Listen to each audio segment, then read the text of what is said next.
The single most important decision that I made in my career wasn't accepting a promotion. It wasn't going to grad school, and it wasn't even joining NASA. It was saying yes to a job that I wasn't even qualified for. So early on in my career, I had an internship. It was my very first internship with a large company. And I was a chemical engineering major at the time in my senior year of college.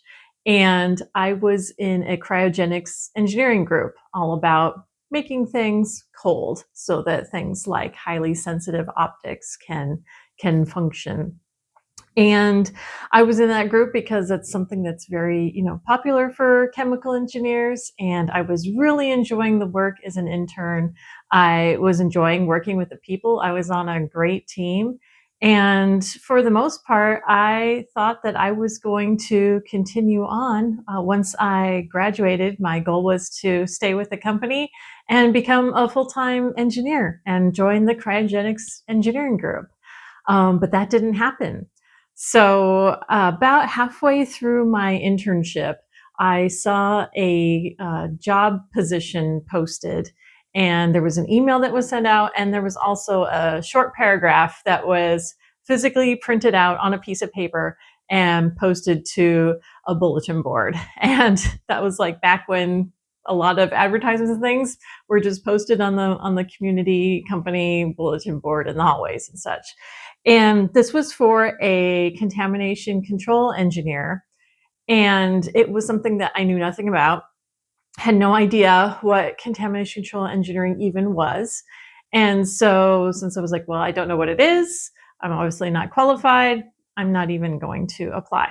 So I thought, that's great. Good luck to whoever, applies, but that's not for me. I'm going to stay, working in cryogenics engineering. So a few weeks went by, and the manager who had posted the advertisement reached out to me directly and wanted to have a meeting.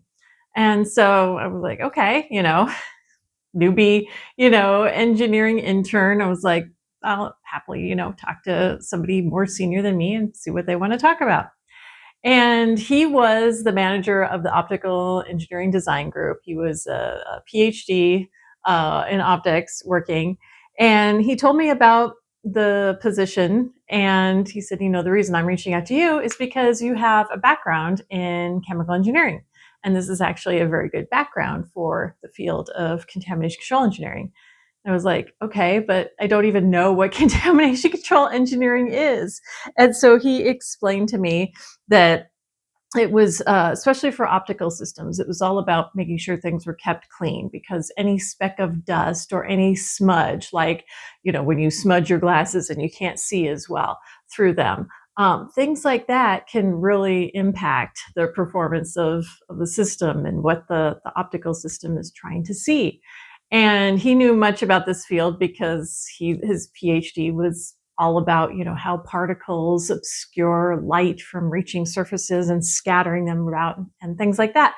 And so he knew of the area, he knew it was important, but he didn't want to work in that area day to day. He was like, look, I'm leading the optical engineering design group. This is my role as a manager. I cannot be this person. However, I need to find someone that I can train and someone who's willing to learn. And so as we talked about it, he was really conveying to me that it was all about, he saw that there was a potential for me to learn something new. I was brand new. I was that little piece of clay that was ready to be molded.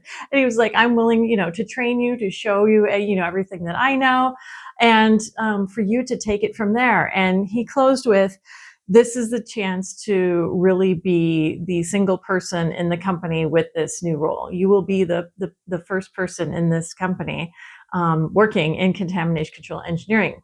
And so he said, think about it and get back to me. So with this information, all of a sudden I had a lot to think about. And I remember going home and really mulling it over. And I was caught because I really enjoyed cryogenic engineering. Again, I really enjoyed the people that I was working with. It was a great team, a small team, but really great experts to work with.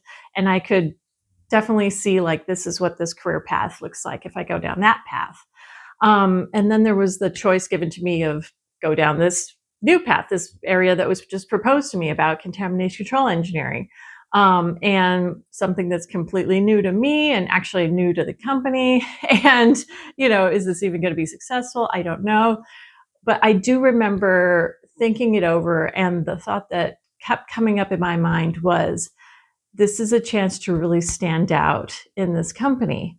And I had always thought about the reason that I had joined in the group that I was in and decided to do the work with the company was because it was unique. I didn't want to be one chemical engineer out of several thousand in a popular engineering field. At the time, for me, the most popular areas hiring were oil and gas in Texas and California. So I knew I didn't want that. I wanted to go into something different. And here it was, this opportunity to do something brand new and completely different. So I reached back out to him and I said yes. And from that point on, he trained me up, and there was a lot of learning to do. But that decision led to me working in contamination control engineering for over 20 years. That led me to, specializing in that area and doing research in that area. That eventually led me to joining NASA later on in my career, much later in my career. That led me to joining and learning about planetary protection and eventually leading up that entire area. And then I ended up leading and hiring people in contamination control into my group in my career and helping to grow the entire field and the entire discipline. And it's all because, looking back, it was that one pivotal point where somebody reached out to me with an opportunity to do something completely different, completely new. And I almost didn't apply. I almost didn't go for it. In fact, I had told myself I'm not going to do this because I know nothing about it. It was all because I felt I don't have any experience in this area. And it wasn't about having the experience. It wasn't about having qualifications. It was about being willing to learn and to take an opportunity. And so I just want to convey that to you all. If you ever have that chance where an opportunity comes up, and it may not be something that's very formal, like a new position or a promotion or something like that, where it's something that really hits you in the face of, you're facing a decision like this. It might be something where somebody talks to you at a meeting or a networking event, or a friend of a friend reaches out to you. You never know.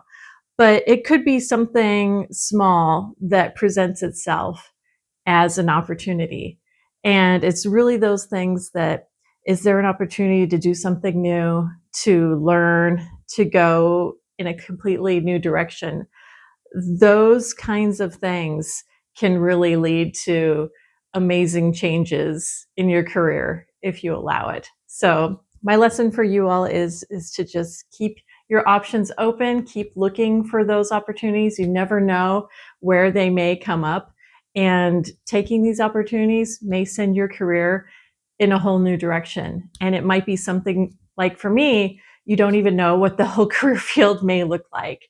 But you're willing to take that chance. And so I'm just here to tell you that it's worth taking the chance. It's worth taking the risk, because these are the things that really challenge us to learn and grow as engineers over time.